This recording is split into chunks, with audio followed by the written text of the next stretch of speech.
All right, welcome back. And today we are going to solve a question called push dominoes. So let's read the question. There are n dominoes in a line and we place each domino vertically upright. In the beginning, we simultaneously push some of the dominoes either right or left. So here they have a diagram for us. And you could see that if ever there's an arrow that does left, it means you're pushing that one to the left. And then if there's nothing, it means you're not pushing anything. And then if it pushes to the right, it'll go right. So as you can see, there are a few cases here that are pretty important. This one, like the middle one, it becomes orange, which means it's upright. And the reason why it's orange is because none of the dominoes will hit it. And then there's also an interesting one, this one.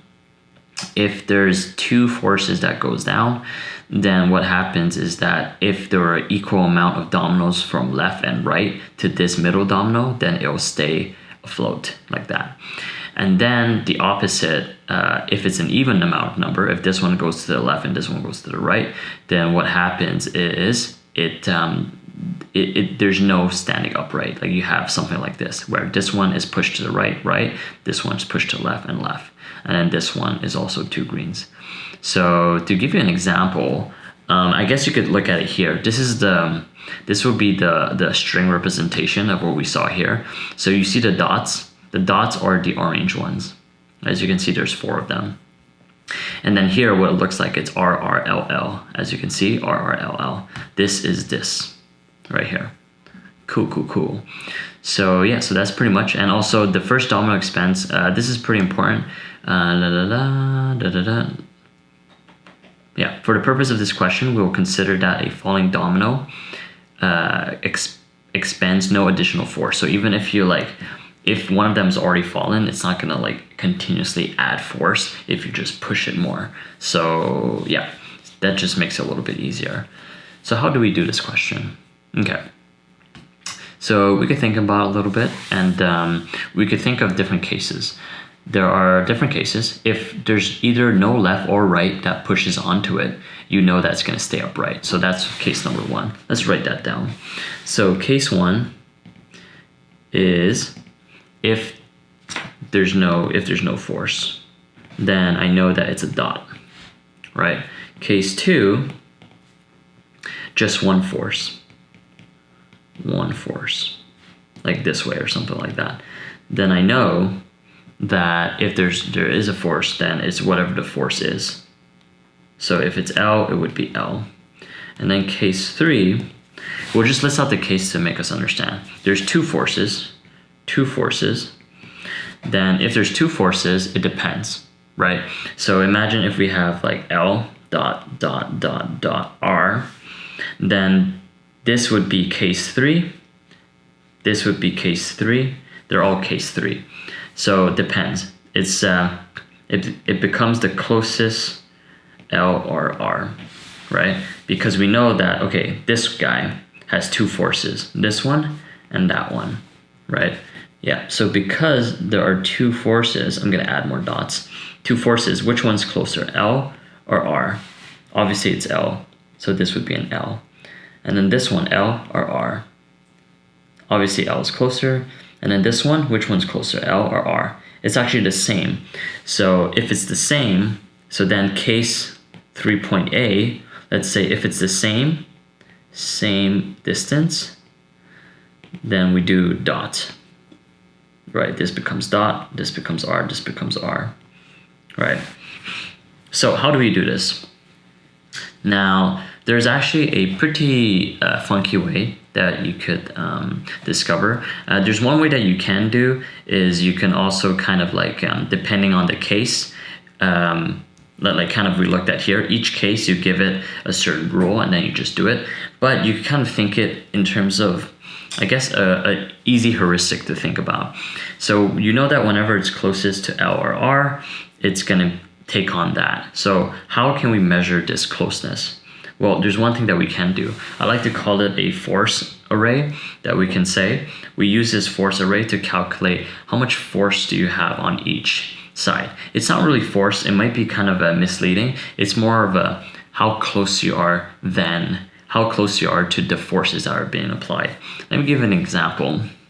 So let's take the example here, the first one, which is, let's see, let's do dot L. Should I do a 0 instead so it's easier? Actually, never mind. We'll just follow the convention. Dot L dot R 1, 2, 3 L R 1, 2 L 1, 2.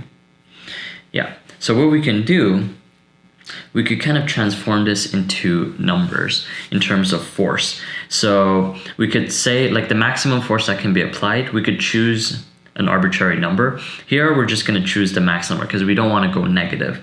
So we'll choose the length of this array. So there's 1, 2, 3, 4, 5, 6, 7, 8, 9, 10, 11, 12, 13, 14. So the length is 14. This is right here. Length is 14. Right. So what we can do is we could do a heuristic. We can have an array of 14 numbers that are representing the force here. So what we can do is we can first think about in terms of like how much power it gives. Now, to make it work, we want this to be 0, and where else? Yeah, we want this to be 0, and also all the ones that become stagnant should be 0, like these guys, right? We have to make sure that this is correct. So we have to think of an algorithm such that it will transform these guys to 0. And then the other ones, it will be either a positive number for right and a negative number for left. And what we're going to do is we're going to use these numbers. We're going to see if it's 0, we put a dot. If it's a positive number, we put an R. If it's a negative number, we put a L, right? So think about how in terms of physics, how this would work. Now, let's just erase these arrows. Now, when you think about it, if the R starts here, then obviously the force applied for right is the strongest here, right? And then it gets less strong, and then it gets less strong. And then because L is so close, L is going to dominate the force here. So this will become L, this will become R, this will be equal, right? So how would that work? So we could think of it of a certain algorithm where we kind of quantify these forces. And how we would do this is each time it's a right, each time you encounter a right, you give it the maximum number of force. And in here, length is 14, so let's just give it the number 14, right? So it would be 14, 13, 12, 11, and then here it's 0 because now it's a different kind of number. Now we could do it the opposite way too for L. So L would be minus 14, minus 14, minus 13, minus 12, minus 13, and then here would be 0 force. And then what happens is if you sum these two numbers up, this would be minus 14, this would be minus 2, this will be 0, this will be, oh sorry, this is minus 11, not 13. And then this would be 2, and then this would be 14, which is perfect because that's exactly what we want. If it's a positive number, we have R, and then if it's 0, we have dot, and then if it's L, it's L. That's exactly what we want because the solution is R dot L R. And then here it's R, L, stuff like that. And then here's L, right? Which is perfect. And then it works the same way here. For left, we want 14, minus 14, and then minus 13. All right, and then here for R, going right, left. And then this one, no one touches it, so it remains 0. This becomes L. Awesome, right? Same, let's do it here also. R becomes 14, 13, 12, and then 0. And then L, because of the left side, you get minus 14, minus 13, minus 12. So what happens here? We get, if we sum it, we get minus 14, minus 1, plus 1, and 14. So because it's plus 1, minus 1, this one becomes R, and the minus 1 becomes L. So that's how you get the answer. So how do we calculate this? What we can do is first we calculate the right side. So imagine if you had a bunch of like L dot R, blah, blah, blah. Then you calculate this side for the right side. So you get the numbers already. And then later on, you calculate the left side.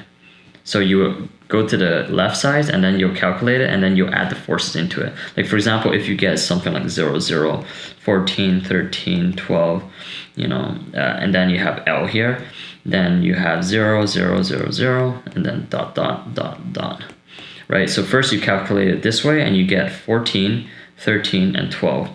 And then once you calculate this way, you get minus 14, and then minus 13 plus 12, that gets 1, and then minus 12 plus 13, that's that's minus 1, and then that's plus 1, and then this is 0.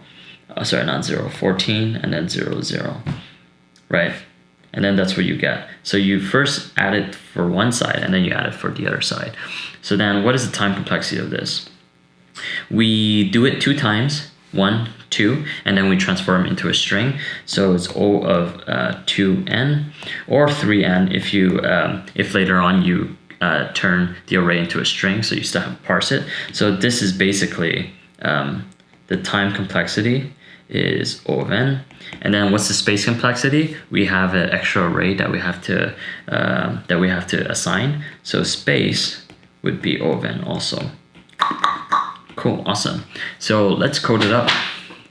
Okay, so first we're gonna take the length, because we want to remember the length, because that is basically our maximum force. All right, and then we're gonna create that array. So we're gonna just put a bunch of zeros, n of them. Okay, so now we have the bunch of arrays. So let's go through the right. Populate ours. Right, we're gonna go from left to right. So the force will be 0 in the beginning, and what we do is remember that once we see a R, we assign it to n, which is 14 when we saw it before, and then we just subtract by 1 every time we move. If we see an L, we go to 0. If we see an R, we go back to the max number, which is n, right? So for I in range n, so there's there's 3 cases. If Dominoes equals to R, then we reset to the max, right? F equals n. And then if else Dominoes equals to L, then we reset to 0, right? And then else, this is actually just you just -1, you just subtract 1. So it's whatever the force is currently that you are minus 1, right? And then that's how we update it. But you also have to remember that in case it goes to 0, you don't want to go to -1, because it would mean that it would suddenly go left. Usually it shouldn't go to 0, but imagine if you're in the beginning, you start with like you start with an L. Sorry, not that you start with an L. Imagine if you start with a dot, then because of that, you can't, to make it work, you have to add this max f minus 1 comma 0, because imagine if you have an array that starts like this, right? And then because you encounter a dot, so you go to the else statement, and then f currently is 0 because you have no force applied to it because you just started. So you can't go -1 force, because it's not true that it's gonna go left, right? So then you just put it to 0 for then. So it's just an edge case. All right, okay. So now that this edge case is done, we do force. So in the array where you are, you just add that force that you computed. Awesome. I mean, what you could have done is you could have just done directly this, force equals n or something like that. But the reason why we do that, there's 2 reasons why we do that. The first reason is that it's cleaner on the else statement, because on the else statement, you'll have to say, oh, am I at the border? Am I not at the border? And then because of that, there's going to be a more if-else statement. And the second reason is that when we populate from the left side, from right to left, you'll see that it's we can use the same kind of algorithm, so it makes the code cleaner, because the first R, we kind of just set it, and then for the left one, we kind of subtract the number to the current number that's already in the array to see if it's a negative number or positive number. So we're actually using the array. So that's why we are modifying the array like this. Let me just show you what I mean, because it makes more sense if you see it. Oops. And then here you gotta populate. Here you populate L's. Then for I in range, so you're going backwards, so you're gonna do this, which tells it to go backwards by 1. So if Dominoes, so again, we do the same thing, but this time it's L, then F equals the max, but it should be N, right? And then we're gonna subtract that number on the force. And then else if Dominoes is, am I spelling Dominoes right? Yeah, okay. Equals right, then you reset. And then else, it's basically the same algorithm, right? We get this number, right? And then what you do this time is you actually subtract it. So now what you have is you have a bunch of arrays that are negative and positive numbers. Actually, let me just show it to you. The force. Let me just show it to you. Yeah. So imagine in this, the example that we took is the same thing as in the iPad that we did. So as you can see, it becomes negative 13, negative 14, 0, 0, negative 11, da, da, da, da, da. So basically all the, basically all the negative numbers are L's. Let me see if I did this right. Yeah, this doesn't look right because we should have some positive numbers here. So let me try to debug my code real quick, which is actually really good. Like imagine if you're doing an interview, it's perfect to actually test out your code even if it's not done yet to see if you're doing the right thing, right? And then now I've discovered a bug, but oh, so there it is.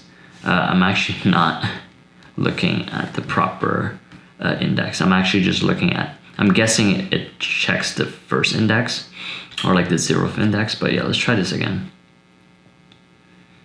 There we go. Yeah, so then we have, yeah, negative numbers, positive numbers, and zeros and stuff like that. And then in the end, what you want to do is you want to turn that, you want to turn those numbers into R's and L's. So we do another loop, and then for I in range N, yep. And then if force I equals 0, then we know that it's a dot equals dot. And then if force I is bigger than 0, then we know that it's an R. Oopsies. And then if else, which is the other case, then it's an L. Awesome. Okay, and then all you have to do now is change it into a string. So how you change it into a string is you just say that you want to join, and then for each character you want to leave no character in between. So yeah, so you just do that, and then you just join this array. Let's try it out. I forgot to return. All right, perfect. This works. Let's submit it, see if it works. All right, cool. And that's pretty much it. So yeah, so that was an interesting question. Lots of creativity involved. And yeah, I hope you enjoy that. See you later.